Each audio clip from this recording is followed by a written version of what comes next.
cellulaire. Et donc là, on vous parlera de tous ces acteurs possibles qui peuvent donc provoquer l'ouverture des canaux calciques. Donc je vais en dire pas trop parce que pour l'instant, vous n'avez peut-être pas tous les éléments qui vont vous permettre de comprendre, mais tout ça va se construire petit à petit. Si vous avez ici le RE, vous avez ici la membrane plasmique, donc milieu extracellulaire au-dessus, cytosol en dessous. La membrane plasmique, ce sont ces deux traits gris qui correspondent aux deux feuillets lipidiques, feuillet E au-dessus, feuillet P en dessous. Donc vous imaginez qu'il y a un récepteur à cette séquence transmembranaire, on va rester très générique, qui va recevoir une molécule signal extracellulaire. Ce récepteur est couplé à une protéine G qui va donc provoquer l'activation d'une des sous-unités alpha de la protéine G, ce qui va provoquer donc l'activation d'une enzyme qui s'appelle, pour ici, l'exemple qui est présenté ici, qui s'appelle donc une phospholipase C. Cette phospholipase C va hydrolyser un phospholipide du feuillet P de la membrane plasmique, qui s'appelle donc un inositol phosphate, pour libérer donc du diacylglycérol et de l'inositol 3-phosphate. Et cet inositol 3-phosphate, c'est ça, le signal intracellulaire, qui va venir se fixer donc, sur ce canal calcique à ouverture contrôlée, et c'est la fixation de l'IP3 qui va provoquer son ouverture. Le diacylglycérol n'est pas anodin, il est aussi un second messager qui va pouvoir activer une protéine kinase C. Et il va être substrat de la protéine kinase C qui va être donc elle-même activée par le calcium qui est libéré. Donc ça, c'est simplement un exemple. Et donc on reverra ensemble, de façon plus détaillée, la sécrétion contrôlée, donc avec le signal extracellulaire qui sera donc en particulier du glucose et la libération ensuite qui sera donc la libération de l'insuline par les cellules bêta. Donc, vous avez ce réticulum qui est donc à la fois un organite qui fait des lipides, un organite qui stocke du calcium intracellulaire.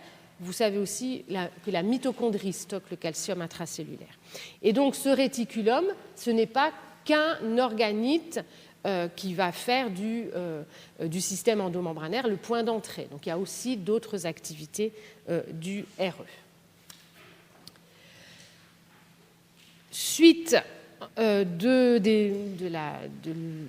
l'observation donc, des organites du système endomembranaire, c'est l'appareil de Golgi. Alors vous avez ici, en bas à gauche, une observation en microscopie électronique à transmission d'un dictyosome d'appareil de Golgi. Alors un dictyosome, ça s'écrit comme ça, c'est écrit ici. Un dictyosome d'appareil de Golgi, ça représente 4 à 6 citernes non communicantes. Donc vous avez ici 4 à 6 citernes, 4 à 6 sacs qui sont non communicants. Et c'est un ensemble de dictyosomes qui va faire l'appareil de Golgi. Donc en interphase, l'appareil de Golgi, c'est en fait un ensemble de dictyosomes qui, eux, communiquent entre eux par des connexions tubulaires. Donc quand on regarde un dictyosome, il n'y a pas de communication entre les saccules. Par contre, les dictyosomes entre eux communiquent par des connexions tubulaires. C'est schématisé ici en haut. Vous avez ici à gauche un dictyosome, un autre ici, vous en avez donc un petit bout à droite. Le dictyosome est composé de plusieurs saccules qui sont non communicants. Vous imaginez une pile d'assiettes creuses qui est ici, non communicant. Par contre, entre les dictyosomes, vous avez ici des connexions tubulaires qui vont faire en fait de la communication entre les dictyosomes, entre les saccules de deux dictyosomes adjacents. Cet appareil de Golgi, vous voyez quand même qu'il a une structure particulière, une ultrastructure particulière, et donc c'est l'un des premiers organites qui a été observé en microscopie électronique et qui a donc et dont le nom vient du chercheur qui l'a décrit pour la première fois. Donc c'est M. Golgi qui existait et donc qui a donné son nom. Cet appareil de Golgi, ces dictyosomes d'appareil de Golgi sont près du noyau. Donc sur cette image en microscopie électronique à transmission, vous avez ici le noyau, vous avez l'enveloppe nucléaire ici, vous remarquez la membrane qui est ici la membrane externe recouverte de ribosomes, vous avez du RE ici. Donc le Golgi est donc près du noyau grâce au cytosquelette, grâce aux microtubules et aux protéines motrices qui vont donc plutôt ramener l'appareil de Golgi vers le noyau. Donc les protéines motrices sont plutôt donc les protéines, les dynéines, qui vont ramener l'appareil de Golgi vers le noyau.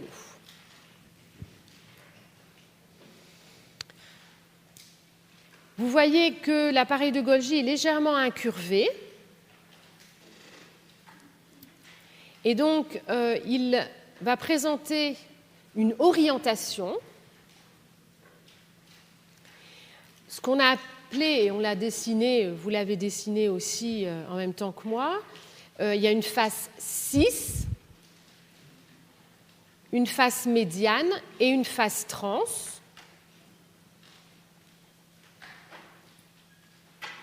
Et donc, vous avez ici la schématisation avec la phase 6 et la phase trans.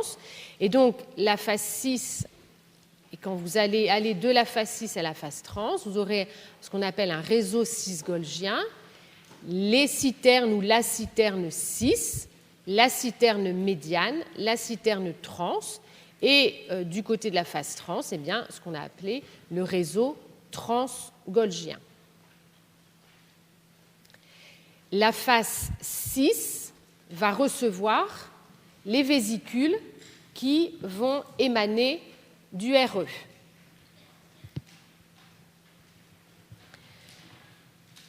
Alors, pas directement, ce n'est pas les vésicules du RE qui vont directement fusionner avec la phase 6 de l'appareil de Golgi.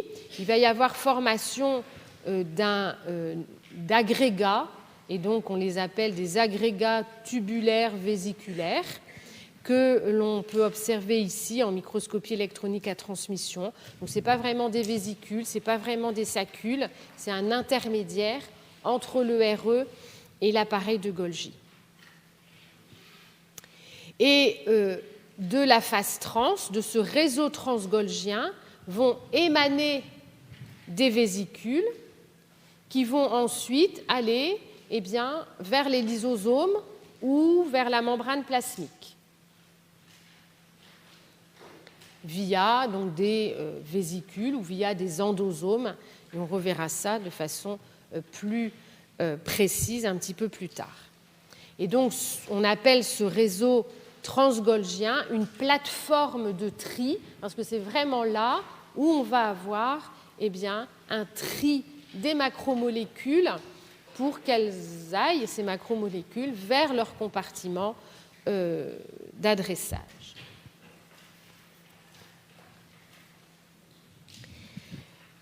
Vous voyez aussi qu'en plus de ces saccules, vous avez un tas de vésicules qu'on a donc appelées des vésicules de Golgi. Donc on a un tas de vésicules parce que même si je vous dis que ces citernes sont non communicants, c'est-à-dire qu'elles ne se touchent pas, il n'y a pas qu'une seule membrane, mais il va falloir quand même faire passer du matériel de la phase 6 à la phase médiane à la phase trans. Et donc ça va être possible par des vésicule. Et donc on verra ça très vite aussi. Donc ça, c'est de la microscopie électronique à transmission. Je pense que j'ai tout décrit. Oui. Alors l'appareil de Golgi, il peut être aussi mis en évidence en microscopie optique. Alors l'optique à transmission, c'est un petit peu compliqué. Par contre, l'optique à fluorescence est vraiment très adaptée pour observer l'appareil de Golgi. Alors non pas son ultrastructure, comme on vient de le voir dans la planche précédente, bien sûr, mais on peut quand même regarder son organisation.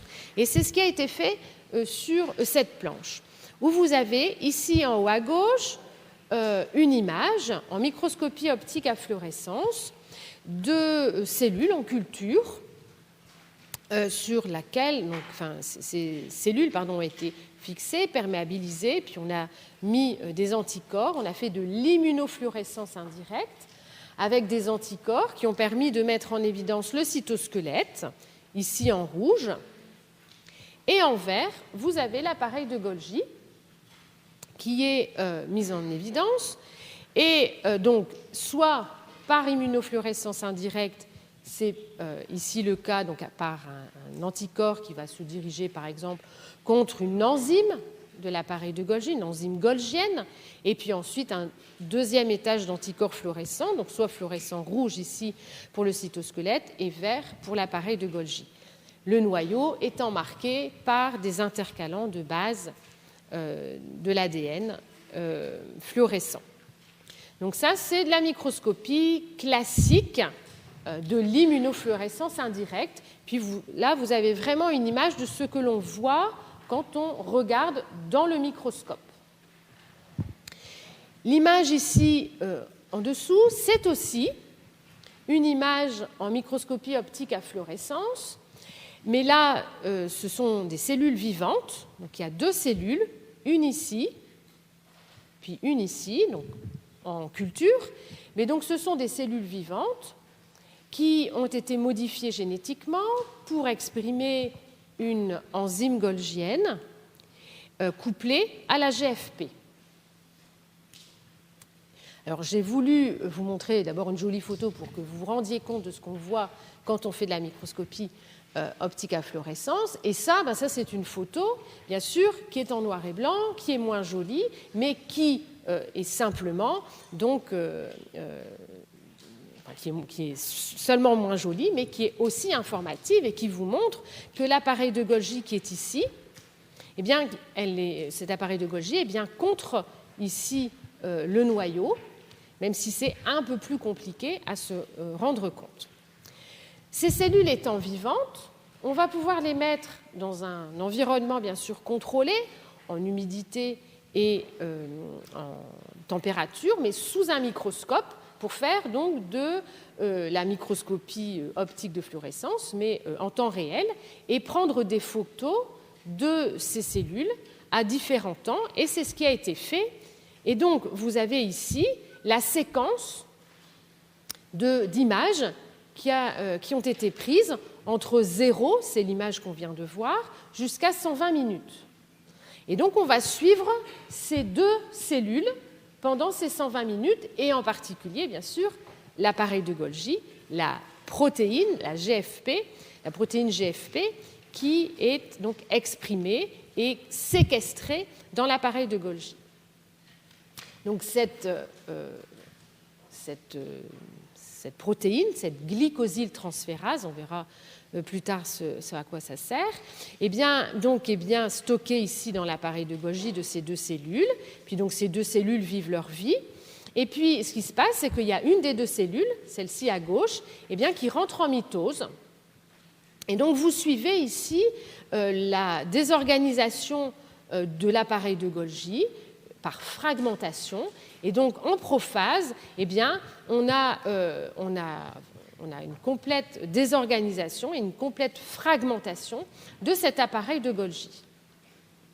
Puis donc vous suivez de façon toujours séquentielle cette cellule qui va donc ensuite, bien sûr, à la suite de la mitose, on va rentrer en télophase.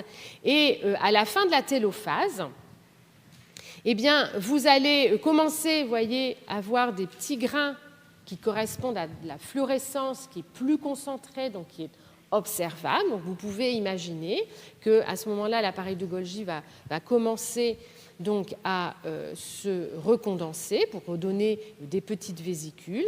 Et donc, en fin de division cellulaire, eh bien, vous avez une réorganisation de l'appareil de Golgi. Les deux cellules filles sont là.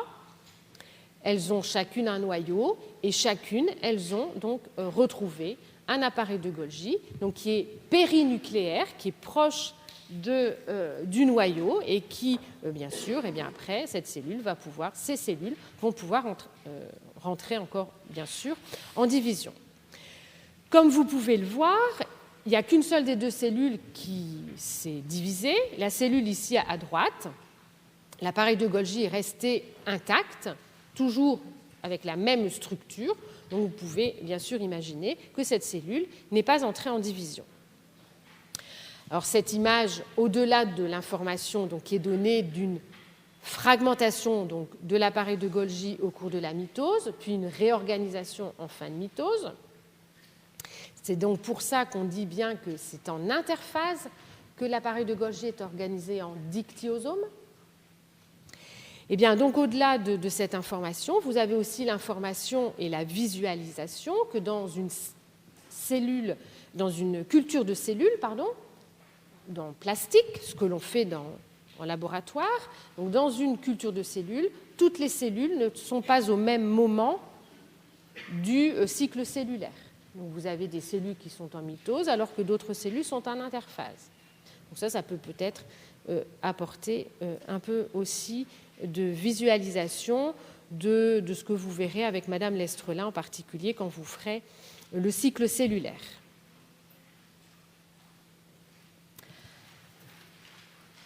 Donc maintenant qu'on a vu ce qu'était l'appareil de Golgi puis avant donc le RE, on va revenir donc à notre système endomembranaire et donc on va maintenant regarder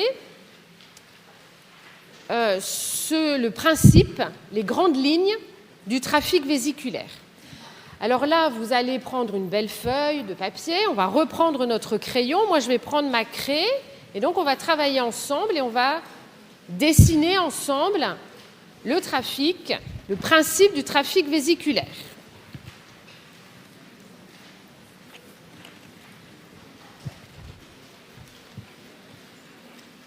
Est-ce que je peux avoir le tableau, s'il vous plaît?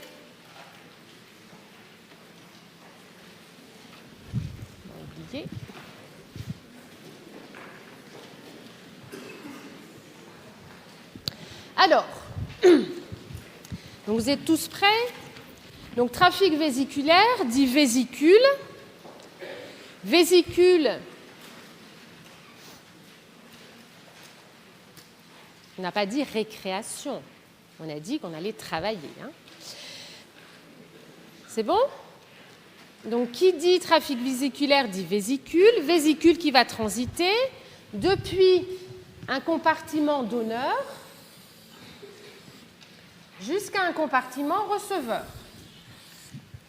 Donc, lui, il est donneur et lui, il est receveur. On a donc une vésicule ici qui va prendre de la membrane de ce compartiment donneur. Alors, pour prendre de la membrane va devoir bourgeonner, donc se déformer petit à petit. On va voir, bien sûr, ensemble comment ça se passe. Et puis, de plus en plus,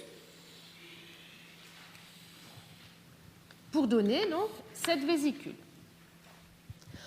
On est bien d'accord que tout ça se fait dans le système endomembranaire, mais on n'a pas oublié qu'avec le système endomembranaire, il y a la membrane plasmique. Donc ça peut être par exemple du RE, de l'appareil de Golgi, mais on n'oublie pas qu'il y a possibilité aussi que la membrane plasmique, de façon plus précise, intervient et elle aussi, bien sûr, peut bourgeonner pour donner naissance à une vésicule. Cette vésicule va ensuite venir à proximité du compartiment receveur. Les membranes vont fusionner et donc on va avoir un agrandissement de la membrane du compartiment receveur. Tout ça va donc se passer aussi, bien sûr, au niveau de la membrane plasmique, c'est-à-dire qu'il y a des vésicules qui vont aussi pouvoir venir à proximité de la membrane plasmique et donc pour venir agrandir la surface de la membrane plasmique.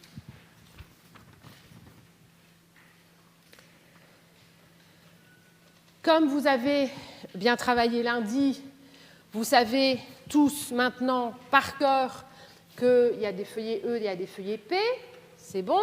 Donc le feuillet P cytosolique, le feuillet E extracellulaire. C'est toujours pareil pour un compartiment du système endomembranaire, feuillet P cytosolique, feuillet E luminal. Je l'ai écrit là pour le compartiment donneur. Ça reste vrai pour la vésicule et c'est toujours vrai pour le compartiment receveur. Si vous avez intégré ça, maintenant, eh bien, vous devez, de façon évidente, trouver que le bourgeonnement d'une vésicule va impliquer en premier l'accolement des feuillets E de la membrane du compartiment donneur. C'est là où je vois des yeux qui commencent à pétiller ou pas du tout. Le bourgeonnement de la vésicule d'un compartiment donneur, alors c'est celui-là, vous n'oubliez pas qu'il y a aussi la membrane, implique en premier l'accolement de feuillet E.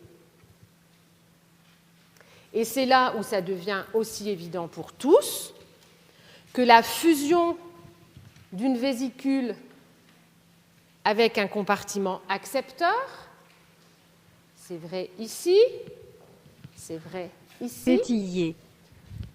implique l'accolement en premier des feuillets P des membranes. Maintenant que vous l'avez tous vu, que vous l'avez tous dessiné, c'est évident pour tout le monde. Alors on continue. Donc on va reprendre le fil de notre beau PowerPoint, n'est-ce pas? Puisque je vous rappelle, tous ces schémas, vous devez savoir les dessiner. Bien, vous voyez le schéma du PowerPoint, vous venez de le faire, d'accord? Sauf qu'effectivement, ici, c'est un peu sophistiqué puisqu'on voit les deux feuillets. Le feuillet P qui est rouge ici et le feuillet E qui est bleu, mais c'est exactement ce que vous avez fait. D'accord? Alors on va quand même donner d'autres informations, mais ça va devenir tellement évident pour vous. Donc, quand on regarde le trafic vésiculaire, on prend de la membrane du compartiment donneur qu'on amène via une vésicule au compartiment receveur. Les vésicules, on dit qu'elles bourgeonnent, donc il y a des vésicules qui bourgeonnent continuellement d'une membrane, de la membrane du compartiment donneur, pour fusionner continuellement avec un compartiment receveur.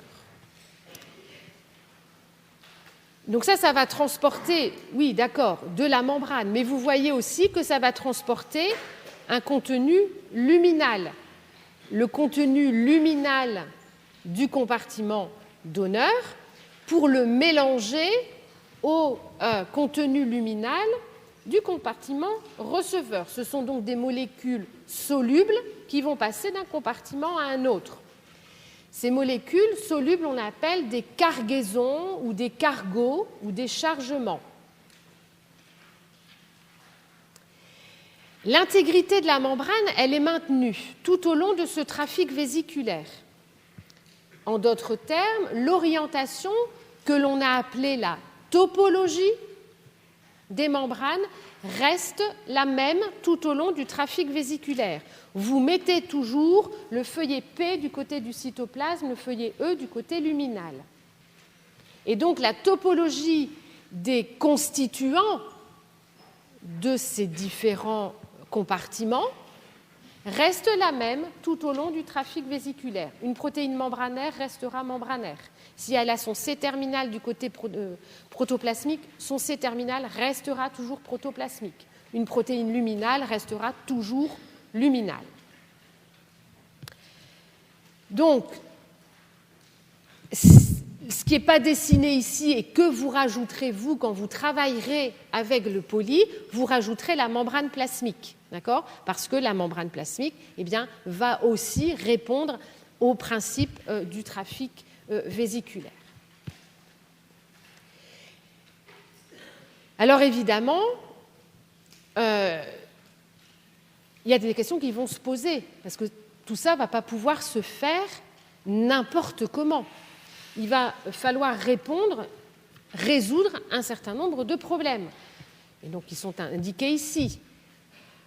Comment est-ce qu'on choisit, ou est-ce qu'on choisit, est-ce que c'est vrai, peut-être qu'on ne choisit pas, mais normalement on choisit le matériel, la cargaison, le cargo, le chargement, vous voyez, à transporter. Ou est-ce que ça se fait au hasard ? Ça ne peut pas se faire au hasard, ce n'est pas possible. Donc comment va se faire ce choix ? Comment la vésicule, elle va se déplacer ? Alors, vous avez probablement un élément de réponse. Pour que la vésicule se déplace, elle va certainement utiliser le réseau du cytosquelette. Donc vous avez une partie de la réponse. Mais après, elle ne va pas aller n'importe où, elle va juste tomber dans le compartiment receveur qui n'est pas très loin, ou juste suivre un filament. Comment la vésicule va choisir son compartiment cible ? Donc tout ça, il va falloir résoudre, bien sûr, ces questions. Et ça n'est possible que si vous imaginez qu'il va y avoir des protéines qui vont intervenir, des reconnaissances de protéines les unes par les autres pour assurer ce choix de matériel à transporter, cette manière ordonnée de faire migrer donc, ces vésicules, faire transporter ces vésicules, et ce choix de compartiment receveur. Donc c'est tout ça qu'on va essayer de résoudre. Mais d'abord, il va se poser un problème physique. Comment est-ce qu'une vésicule va-t-elle pouvoir se former ? Comment une membrane va-t-elle pouvoir bourgeonner ? Alors, vous avez ici, à gauche ici, une succession d'images. Ce n'est pas la même cellule, mais avec chance, les chercheurs ont trouvé différentes étapes de formation d'une vésicule. Donc, l'observation est en microscopie électronique à transmission. Donc, vous avez ici la membrane qui, vous voyez, se déforme un petit peu à la fois pour arriver donc jusqu'à la formation ici d'une vésicule qui tient encore ici par le pied de la vésicule et puis libération de la vésicule.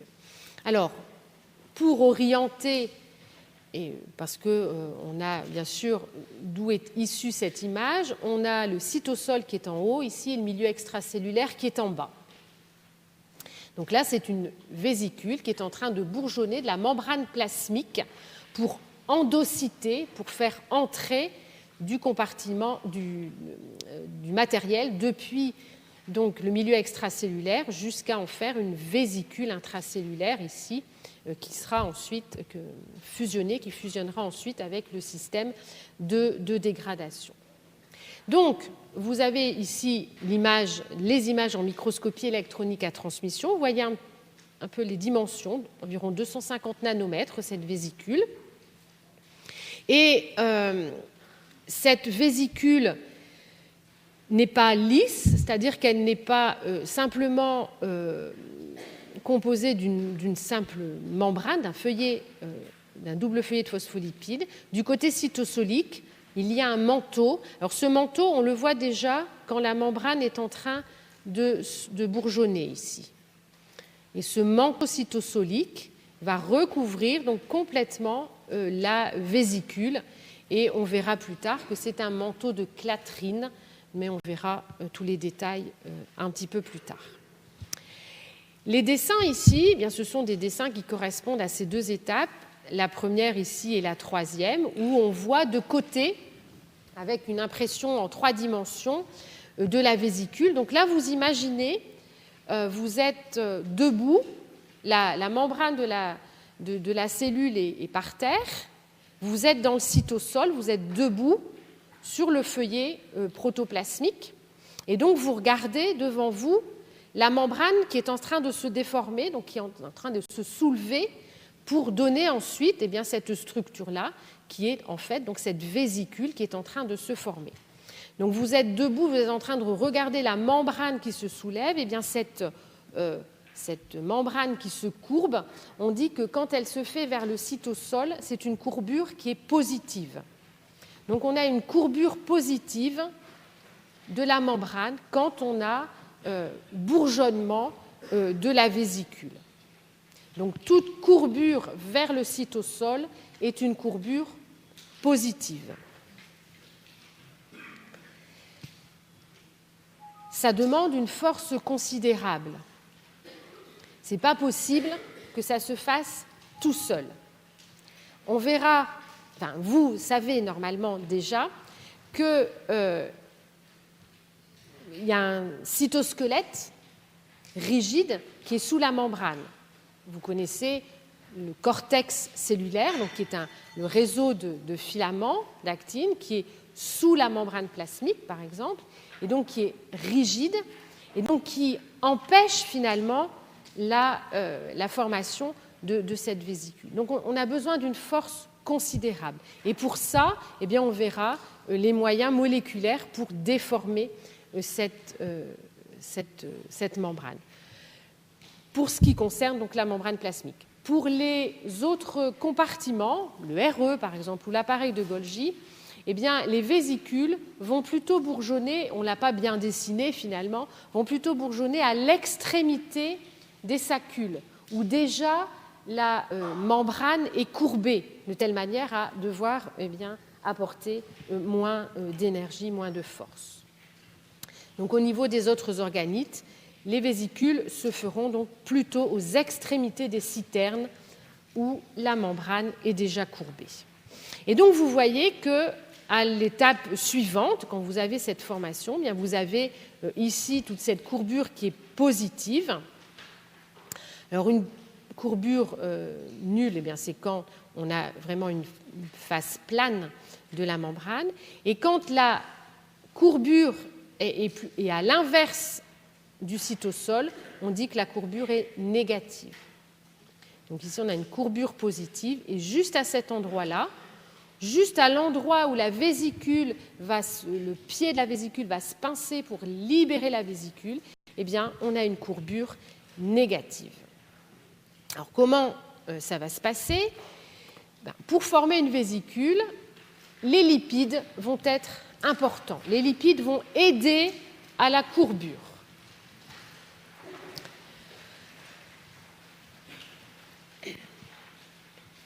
Alors, vous avez ici une membrane, un double feuillet de phospholipides. Donc, vous avez les têtes hydrophiles. On a dessiné que des phospholipides pour simplifier. Les têtes hydrophiles des phospholipides, puis les pattes hydrophobes. Ça. Et puis, vous voyez, donc c'est rose. Et puis, il y a quelques phospholipides qui sont plus foncés. Comme ça, on va pouvoir les suivre, simplement par simplicité. Donc là, la membrane est plane. Et puis, vous voyez qu'on vous propose 3 manières d'aider à la courbure. Et donc, pour donner cette courbure ici de la membrane.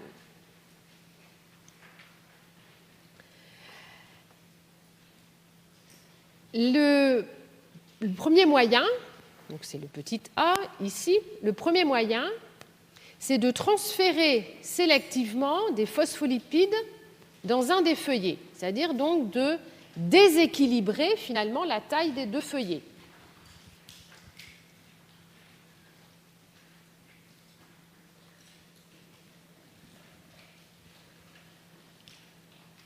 Donc pour, en d'autres termes, faire une vésicule, on peut donc transférer des phospholipides, et vous voyez qu'on a mis tous les phospholipides rouges ici dans le feuillet ici, donc ce qui permet d'agrandir ce feuillet et donc d'obliger la membrane à se courber. Donc on peut avoir un transfert des phospholipides, par exemple, dans le feuillet P.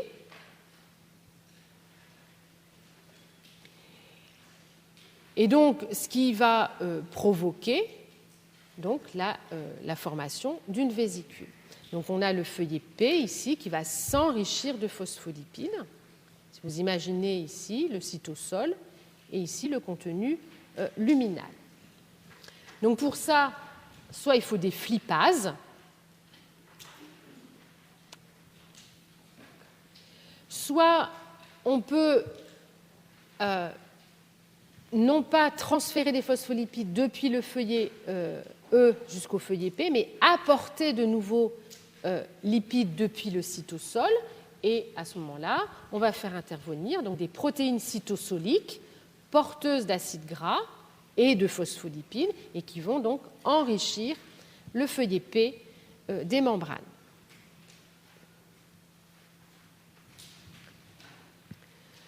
Deuxième moyen, ce n'est pas les phospholipides qu'on va accumuler dans le feuillet P, mais on va accumuler du cholestérol dans un des deux feuillets, et en particulier ici donc le feuillet P. Ce cholestérol étant représenté par ces petites structures ici bleu clair.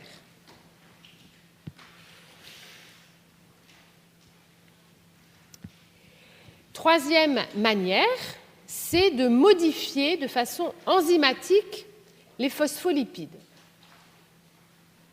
Alors, je vais passer sur la diapo suivante et je reviendrai ensuite à celle-ci. Leur nature, par exemple, quand c'est la phosphatidylcholine, dans un cylindre, parce que bien, la forme tient dans un cylindre. D'autres phospholipides, vous pouvez plutôt les mettre sous la forme de cônes. C'est par exemple la phosphatidyléthanolamine, dont la tête hydrophile est moins volumineuse que les pattes hydrophobes. Et par contre, la lysopc, elle est plutôt dans une forme de cône inversé, puisqu'elle a perdu un acide gras. Quand on regarde ici un compartiment intracellulaire, c'est par exemple le RE, qui est en train de bourgeonner. Vous avez ici la membrane qui est en train de se déformer. Et on va regarder juste ici cette toute petite portion, ici à gauche, qui est agrandie ici. Donc on a ici, cet endroit, c'est juste le point d'inflexion ici qu'on a à gauche. Donc la membrane est en train de se déformer donc, vers le haut. Vous voyez que pour aider à la courbure, bien sûr, vous avez des phospholipides sous forme de cylindre, mais qu'ici, cette courbure ici, elle sera plus facile avec des phosphatidyléthanolamines. Alors qu'ici, le feuillet, il va mieux s'étendre ici avec de la lysopc. Donc finalement, la forme des phospholipides, quand ils sont sous forme de cône ou de cône inversé, de cône droit ou de cône inversé, ça va aider à la courbure des feuillets phospholipidiques. Donc maintenant, si je reviens à la planche précédente, c'est ce qui est illustré ici. Donc ici, vous avez donc une courbure positive, d'accord, vers le cytoplasme. Eh bien, ici, c'est plus facile d'avoir cette courbure positive avec ces phospholipides sous forme de cône inversé, donc plutôt la lyso-PC et le lysophosphatidique acide. Et ça, c'est possible d'avoir ces lysophospholipides grâce à la phospholipase A2. Donc ça ne se fait pas automatiquement, ça se fait au prix d'une activité enzymatique, évidemment.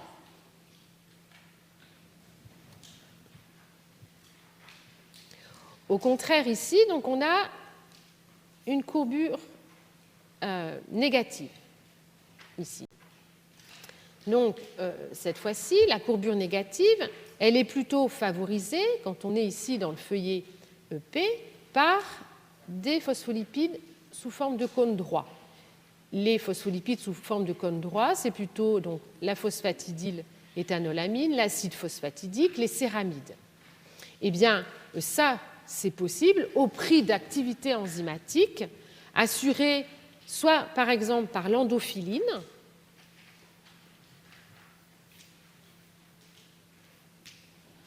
alors l'endophyline, ça ajoute un acide gras à un lysophospholipide. Ou bien au prix de l'activité de la sphingomyélinase, qui, comme son nom l'indique, enlève donc la choline à la sphingomyéline.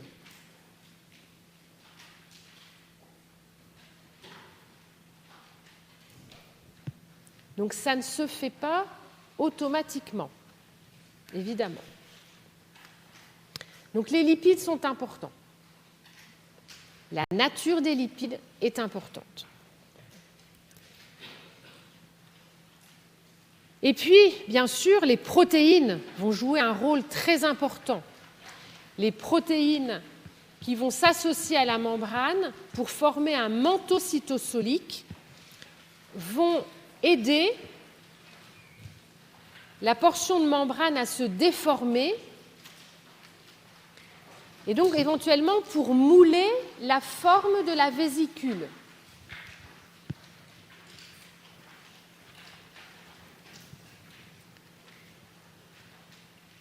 Sur la planche, on propose deux grands types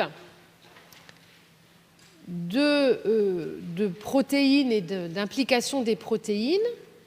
Donc, la première manière, c'est de polymériser ou conglomérer des protéines qui ont une conformation naturelle courbée. Donc, naturellement, ces protéines sont courbées. Donc, toutes ensemble, elles vont obliger la membrane à se courber. C'est le cas, par exemple, ici, donc vous avez une vésicule qui est en train de se former, le manteau de clatrine, dont on parlera plus tard, ou ici, la dynamine. Donc là, vous imaginez, vous avez un prolongement, où vous avez le pied d'une vésicule, et puis une polymérisation de protéines qui va s'enrouler autour du pied de la vésicule. Et après, en se resserrant, va provoquer la libération de la vésicule. Donc ça va aider aussi à la courbure. Donc polymérisation, conglomérisation de protéines avec une conformation naturellement courbée. Et puis, une autre manière, c'est de recruter une protéine avec un ancrage lipidique ou une hélice alpha amphipathique. Donc vous avez ici la membrane qui est plane, la portion qui est plane. Eh bien, si cette protéine cytosolique vient s'insérer dans le feuillet P, soit par un ancrage lipidique, soit par une hélice alpha amphipathique, eh bien, vous voyez qu'en s'associant à plusieurs, elles vont obliger le feuillet à se déformer et donc obliger la membrane à se déformer. Donc ça, c'est l'exemple des ancrages, des protéines à ancrage lipidique qu'on verra ensemble pour faire les manteaux COP1 et pour l'ancrage avec une hélice alpha amphipathique, c'est les manteaux COP2 qu'on verra donc dans le réticulum endoplasmique. Alors, on sait aussi que le manteau cytosolique aide physiquement à la courbure de la membrane, mais il va aussi participer à la sélection des protéines à transporter. En effet, ce manteau protéique va interagir avec l'endodomaine de protéines transmembranaires de la vésicule en formation. Et ces protéines transmembranaires vont ainsi pouvoir être sélectionnées. Mais si ces protéines transmembranaires reconnaissent elles-mêmes ou sont des récepteurs de cargos luminaux par leur domaine, leur exodomaine, eh bien, indirectement, c'est bien le manteau qui va sélectionner les protéines luminales à transporter. Eh bien, je crois que je vais arrêter là pour aujourd'hui. Je vous souhaite une